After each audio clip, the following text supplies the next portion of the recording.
Before I close, what I'd like to do is read you an extract from a report that was found in the files of the school charity of William Pennoyer that used to own this building, which has now handed responsibility to the Pennoyer Centre itself. It comes from a report in 1882 to the charity commissioners, just after the Victorian frontage was added. I know you're starting to get worried now, aren't you? Because this looks like an awfully big report and it's quite hard to read. But don't worry, it is quite good, and I think you'll probably like this bit. The report describes the charity's assets and it details the running of the free school and so on. But it closes with a passage for me that captures what this project has been about. And it's about the handing on of a historic community building from one generation to another. And the uses for that building may change over the centuries, but we're inextricably linked to the past through this building, and indeed the past is also linked to the future through it and to future generations. This is what it says. Sorry. It would have been much to be regretted if the old chapel had been pulled down, as was proposed by some of the parishioners. For it is one of the very few buildings in existence which were really connected with the guilds of the medieval age.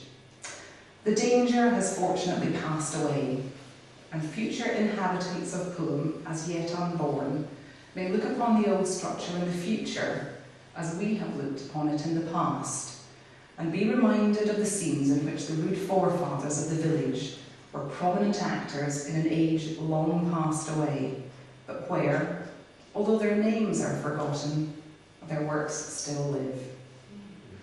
Thank you very much.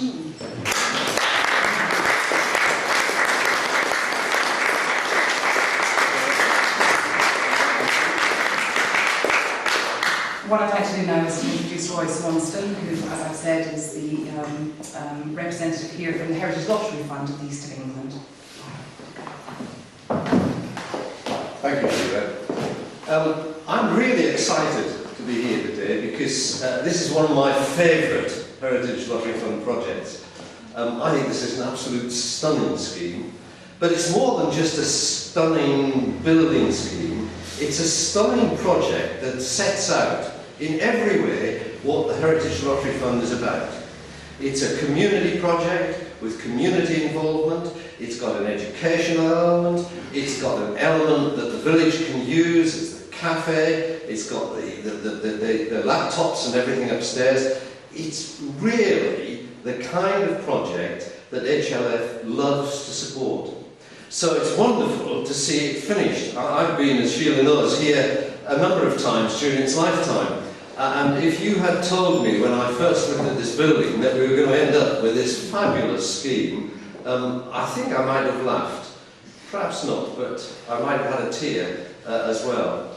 And I just think this whole building is class. The whole project is high quality. Even the soap in the gents' toilets is top quality. And so it's a great thrill to be here to see this completed. I want to congratulate Sheila and Terry Higgins-Smith and all of the people who've been involved. As Sheila has said, and I'm a surveyor, and I don't normally praise architects, I have to say, but this is a building that reflects the whole history of the site, from the medieval to the Victorian to the glorious 21st century extension. And it really is a glorious extension. It fits in, but it tells the story of the history of this site, and it echoes the culture that existed and developed in this particular village. And you should be really proud of it. I hope you are. In the East of England, HLF supports lots of schemes, not all as big as this, some very tiny ones too. In fact, we've supported something like 2,900 projects in the 15 years that HLF has existed. And we spent somewhere around about £290 million in the East of England.